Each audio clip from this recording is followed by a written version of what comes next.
अपन start करने जा रहे हैं मॉलिक्यूलर बेसिस ऑफ इनहेरिटेंस। पहला टॉपिक क्या था?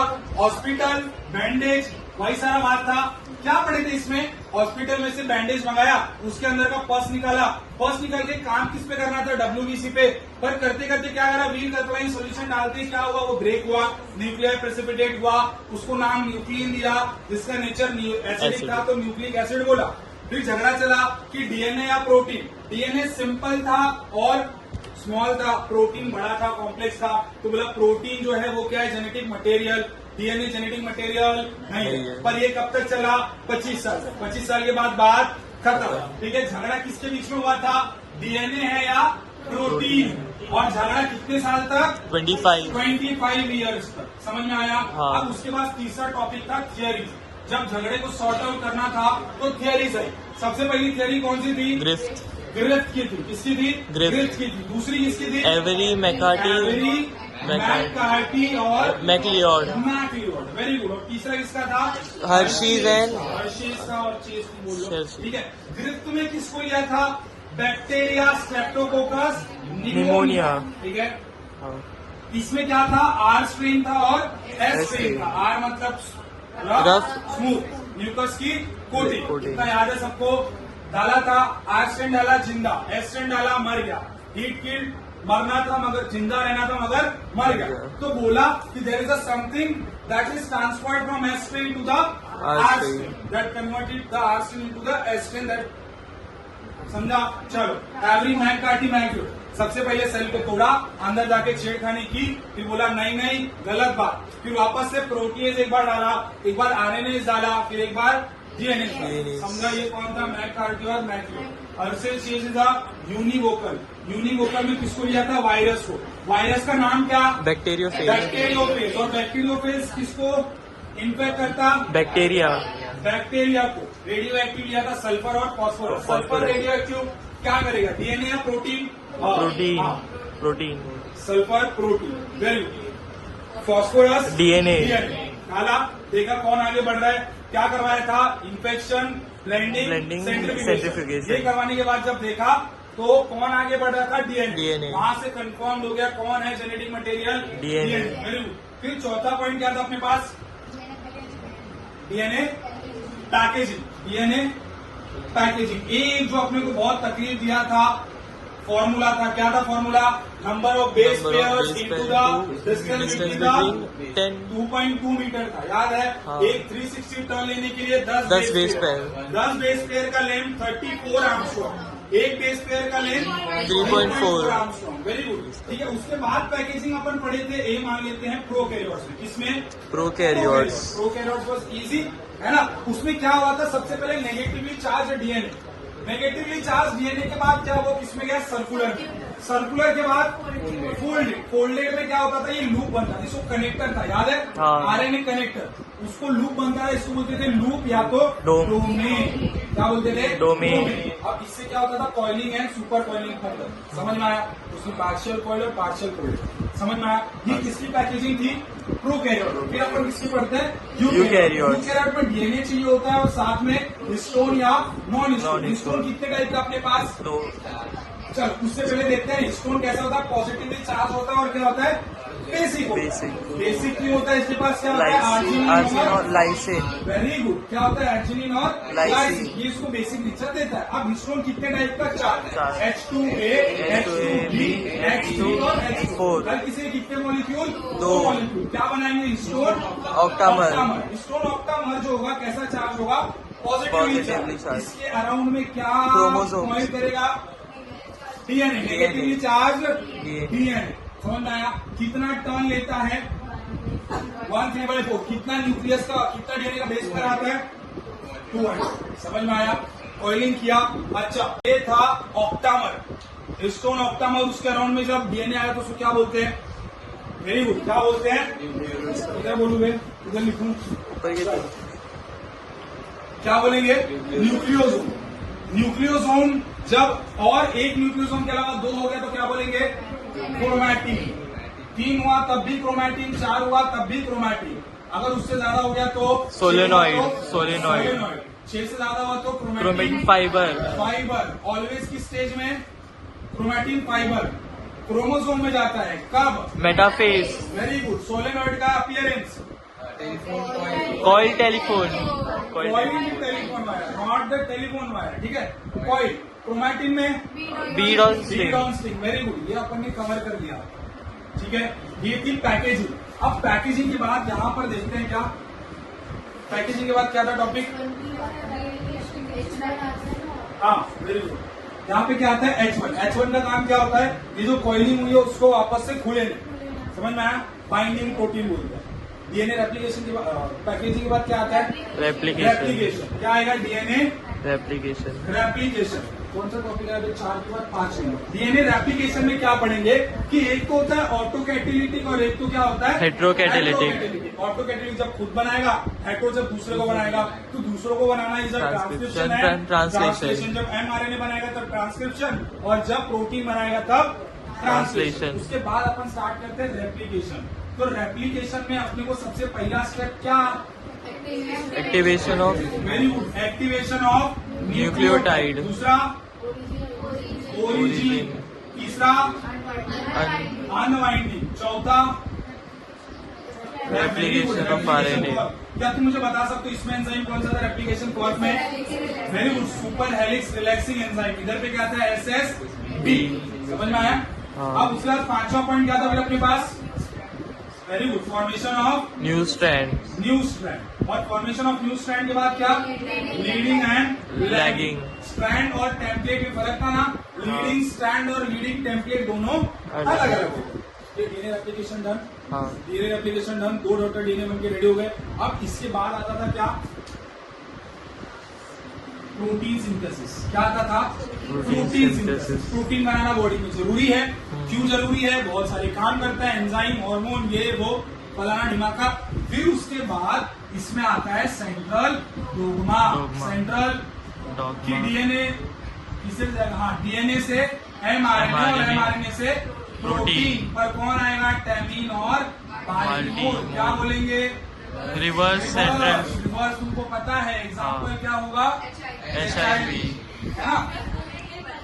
हाँ, वेरी गुड। चलो, उसके बाद अब प्रोटीन सिंथेसिस कौन कौन से प्रोसेस को करता है?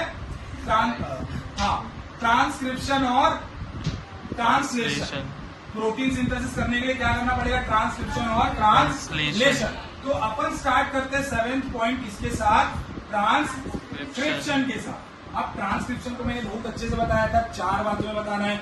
सबसे पहले क्या बताओगे? डेफिनेशन। क्या बताओगे? डेफिनेशन। डेफिनेशन क्या होता है? It is a copy of genetic information from the one strand of the DNA to the single strand of the mRNA with the help of enzyme RNA polymerase, है ना? Very good. ये definition. पहला point क्या बताया था? Requirements. क्या बताया था? DNA depending RNA. 5 चीजों की। हाँ, पहला एक अलग था। क्या अलग था? DNA depending RNA, DNA dependent RNA polymerase. Direction क्या है? 5 to 3। Very good. दूसरा requirement promoter, terminator, template, codon. समझ में आया? प्रमोटर कहाँ पे होगा? 5' अपस्ट्रीम, टर्मिनेटर डाउनस्ट्रीम। समझा सबको? सबको समझा? टेम्पलेट का डायरेक्शन 3 to 5, कोडिंग का 5 to 3। कोडिंग के बारे में एक स्पेशल बात को क्या थी? Refer. Participate in the transcription, but all the references in the transcription is taken with respect to the coding stands. ये आपके पास पहला पॉइंट। दूसरा पॉइंट क्या था? प्रोसेस था दूसरा पॉइंट। Very good. दूसरा प्रोसेस था और चौथा प्रोसेसिंग। तो प्रोसेस में क्या करते थे? हिंदी में याद था, इंग्लिश में तो याद नहीं था। कि प्रमोटर आएगा, सिग्मा आएगा, आरएनए पॉलीमरेज बाइंड करेगा, जा करके ब्रेक करेगा, तो एक टेम्पलेट की तरह एक्ट करेगा और एक कोडिंग की तरह।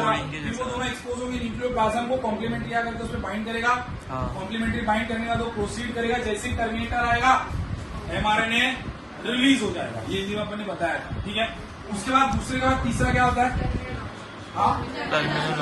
टर्मिनोलॉजी में वही सिस्ट्रॉन, मोनोसिस्ट्रॉनिक किसमें? प्रोकैरियोटिक्स। और polycistronic eukaryotes. Intron, interrupted, exon, express, है ना? एक्सप्रेस है तो वो कोडिंग होगा या नॉन कोडिंग होगा? कोडिंग। और इंट्रॉन क्या होगा? Non coding. उसके बाद क्या आता है? प्रोसेसिंग। क्या आएगा? प्रोसेसिंग में थी 4 बातें और चौथी बात में स्टेप्स थे।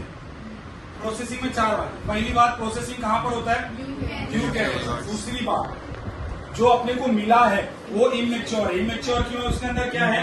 इंट्रोन प्लस एक्सॉन, तो उसको अपन क्या बोलेंगे? Primary transcript. सो द तीसरे पॉइंट में क्या बोलेंगे? The process of conversion of immature into the mature is called maturation और प्रोसेसिंग। उसमें क्या क्या होता है स्टेप बताओ, क्या स्टेप है? Splicing, capping. स्प्लाइसिंग में किसको निकालोगे? इंट्रोन को। ठीक है। कैपिंग में क्या लगाओगे? Methyl methionine guanosine triphosphate. Methyl guanosine triphosphate. कौन से एंड पे? 3 dash end 5 dash end 5 dash 5 dash end. मेरा कैपिंग है ना हेड पे 5। टेलिंग में क्या करोगे? Poly A. Very good. ये आपका ट्रांसक्रिप्शन डन हो गया। हाँ, क्या ट्रांसक्रिप्शन डन हो गया? अब यहाँ पे कुछ तो भी एक प्रोसेस सब हुआ था ना, तो जो आरएनए पॉलीमरेज होता है वो प्रोकैरियोट में कितने टाइप का? 1 टाइप का। जबकि यूकैरियोट में कितने टाइप का? 3 टाइप का। 1, 2 और 3। एक क्या काम करता है? आरआरएनए, ये HNRNA या mRNA, और तीसरा वाला tRNA। Very good. इसका था अपना ट्रांसक्रिप्शन। ट्रांसक्रिप्शन पढ़ने के बाद अपन क्या पढ़े थे? Genetic code. क्या पढ़े थे? Genetic code. जेनेटिक कोड जो आपको बार बार नहीं आ रहा, क्या था जेनेटिक कोड में? जेनेटिक कोड में ये था पहला पॉइंट कि जॉर्ज गैमो, कौन? जॉर्ज गैमो। जॉर्ज गैमो बोला कि 20 टाइप के अमाइनो एसिड बनाने हैं अपने को, है ना, और अपने पास कितने नाइट्रोजन बेस? 4 नाइट्रोजन बेस है। तो अगर एक का सीक्वेंस बनाएंगे तो सिर्फ 4 को अमाइनो एसिड को होगा, 2 का करेंगे तो 16 अमाइनो एसिड ही कोड हो पाएंगे, पर अगर हम 3 का कर ले तो 64 हो सकते हैं। मगर अपने को करना कितना था? 20। तो पहले 20 को 20 कोडॉन देते, बचा हुआ कोडॉन क्या करते हैं अपन? वापस आते। समझ में आया? ये कोडॉन था। अब उसके बाद 3 साइंटिस्ट थे। ये सब काम के बाद कितने साइंटिस्ट? 3 साइंटिस्ट। पहला साइंटिस्ट कौन था? Nirenberg and methyl. Very good. कौन था? Nirenberg and methyl. Nirenberg methyl ने क्या करा था? पॉली यू बनाया था। क्या बनाया था? Poly you. सारे यू डाल दिए, यू ज्वाइन कर दिए, और उसके बदले में पॉली यू ने किसके लिए कोड किया था? Phenyl alanine. फिर कौन आया? हरगोविंद सिंह खुराना। हरगोविंद खुराना, है ना, डॉक्टर। वेरी गुड, है ना, ये इंपॉर्टेंट है। डॉक्टर हरगोविंद खुराना। इन्होंने क्या करा? इन्होंने ऐसा सीक्वेंस बनाया जिसका न्यूक्लियोटाइड का सीक्वेंस नोन था। इन्होंने ऐसा एमआरएनए बनाया जिसका सीक्वेंस क्या था? नोन था। फिर उसके बाद तीसरा एंजाइम, तीसरा जो साइंटिस्ट था कौन आया? Very good, Severo Ochoa. किसने एंजाइम बनाया? तो इसके एंजाइम की मदद से और इसके मेथड की मदद से अपन ने पूरे 64 कोडॉन को कोड कर दिया। समझा सबको? सबको समझा? चलो, उसके बाद अपन क्या करते हैं? जेनेटिक कोड 3 बातें हुई थी, सब कुछ कर लिया था। जेनेटिक कोड में और कुछ बचा? प्रॉपर्टीज। Very good. क्या है? 8 के बाद 9 प्रॉपर्टी। बताओ क्या होगा? Triplets codon. 3 वर्ड्स कौन से? DNC, DNU। उसके बाद इनिशिएटर और टर्मिनेटर। दिख रहा है उधर पे सबको? टर्मिनेटर। तो 3 for, very good. D for definite polarity, definite polarity. N for, very good, क्या? Non overlapping. नॉन ओवरलैपिंग में अपन क्या बोलेंगे कि अगर ओवरलैपिंग करता तो कितने अमाइनो एसिड बनते? 6 नाइट्रोजन बेस से 4 बनते। अगर ओवरलैपिंग करता तो 6 से कितने बनते? 4 बनते। मगर अगर नॉन ओवरलैपिंग है तो 6 से कितने बनेंगे? आप 2 ही बनेंगे। समझ में आया? C for कॉमनलेस। वेरी गुड, कुछ भी पंक्चुएशन नहीं है। D फॉर डीजेनेरेसी, है ना, ये डीजेनेरेसी और ये A है ना, नॉन एम्बिग्युअस। ये दोनों कुछ था सिमिलर था, वही बताया था, है ना, कि डीजेनेरेसी में एक बार कोडॉन से इसकी तरफ, दूसरी बार उसको उसकी तरफ। नॉन एम्बिगियस मतलब बताओ किसी के लिए स्पेसिफिक है या नहीं है? स्पेसिफिक है। एम्बिगियस मतलब सबके लिए, नॉन एम्बिगियस मतलब एक के लिए। फिर उसके बाद यू क्या? यूनिवर्सल। हर किसी में क्या होगा? सेम हुआ। इनिशिएटर कोडॉन याद है तुमको? ये जी किसके लिए कोड करता है? मिथोन, है ना। ये हमेशा ट्राई करता है बुक का, पर एम तो निकल जाता है और उसके बाद में थोड़ा सा बेचारा है ना, कोई बात नहीं। मिथोनिन, मिथोनिन के बाद कौन आया था? उल्लू आया। अभी हनीफा को नींद आ रही थी और अचानक से नींद टूटी है, उल्लू गया आया। ठीक है, इतना समझ में आया तुमको? डन। ये जेनेटिक कोड था। इसके बाद आज क्या पढ़े? आज क्या पढ़े? ट्रांसलेशन बाकी है क्या पूरा? जेनेटिक कोड डन हुआ। ट्रांसलेशन का एक पूरा वीडियो ही पढ़ा, उसको जाने देते हैं। फिर लास्ट में अपन आज वाले पे आ गए थे, रेगुलेशन। रेगुलेशन में अपन ने क्या करा था? रेगुलेशन में अपन ने लाख ओपरेंट लिया था कि जो जेनेटिक लेवल पे प्रोकैरियोट, यूकैरियोट पे 4 level: transcription, maturation, transfer, translation. Prokaryotes में ओनली ट्रांसक्रिप्शन, ट्रांसलेशन। समझा सबको? फिर अपन देखते हैं इकोलाई। अगर इकोलाई के पास लैक्टोज है तो कौन सा एंजाइम बनाएगा? अगर लैक्टोज नहीं है तो क्या नहीं बनाएगा? बीटा गैलेक्टोसाइडेज क्या करता है? लैक्टोज को तोड़ता है, गैलेक्टोज प्लस ग्लूकोज में तोड़ता है। समझ में आया सबको? सबको समझ में आया? उसके बाद अपन क्या करते हैं? फिर देखते हैं कैसे क्या होता है। तो जो अपने पास लैक ओपरेंट था उसमें क्या था? सबसे पहले inhibitor, promoter, operator, Z Y A. Inhibitor ने इनिबिटर एमआरएनए बनाया। इनिबिटर एमआरएनए क्या बनाया? इनिबिटर रिप्रेसर प्रोटीन बनाया। रिप्रेसर प्रोटीन जाके कहाँ बाइंड हुआ? ऑपरेटर में बाइंड हुआ। अब नया वाला पॉलीमरेज आया, प्रोमोटर में बाइंड किया, जाने लगा आगे। कौन रोक रहा है उसको? Repressor protein. क्या ट्रांसक्रिप्शन हुआ? नहीं। तो क्या ट्रांसलेशन होगा? नहीं। तो कुछ भी नहीं बना। ठीक है, फिर उसके बाद क्या होगा? अगर मान लो अपन ने लैक्टोज डाला तो लैक्टोज डालने की वजह से वो इंडक्शन होगा, तो एलोलैक्टोज जो पहले से सेल में रहेंगे वो क्या करेंगे? एलोलैक्टोज वो जाकर के जो रिप्रेसर प्रोटीन है उसपे बाइंड हो जाएंगे। अब बाइंड होंगे तो वो ऑपरेटर पे बाइंड होगा नहीं, तो आरएनए पॉलीमरेज आकर के ट्रांसफर करेगा जिसको जेड वाई और ए। जेड वाई ए याद रखना, बाद में कंफ्यूज हो जाए। डब्ल्यू था क्या, बी था क्या, कौन था? जेड वाई ए। जेड किसको बना रहा है? Beta galactose.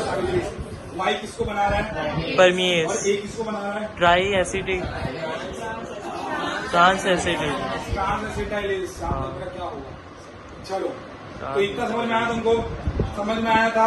अब जब एक बार बीटा गैलेक्टोसाइडेज बनेगा तो फंक्शन तुमको पता है। परमिएज क्या करेगा? एंट्री दिलवाएगा। फिर ट्रांस एसिटाइल उसको ये करेगा, फिर बीटा गैलेक्टोसाइड उसको तोड़ देगा, ब्रेक कर देगा। समझ में आया? इंडक्शन क्या होता है? इंड्यूसर क्या होता है? इंड्यूसर कौन है? एलोलैक्टोज। कौन है? एलोलैक्टोज। समझा सबको? फिर उसके बाद अपन पढ़ेंगे क्या? DNA fingerprint. Southern plotting, step selection of DNA protein. छठा स्टेप हाइब्रिडाइजेशन, ऑप्टो रेडियो या ऑप्टो फोटो रेडियो। ठीक है, इसके साथ अपना चैप्टर होता है कंप्लीट। ठीक है, चलो, धन्यवाद।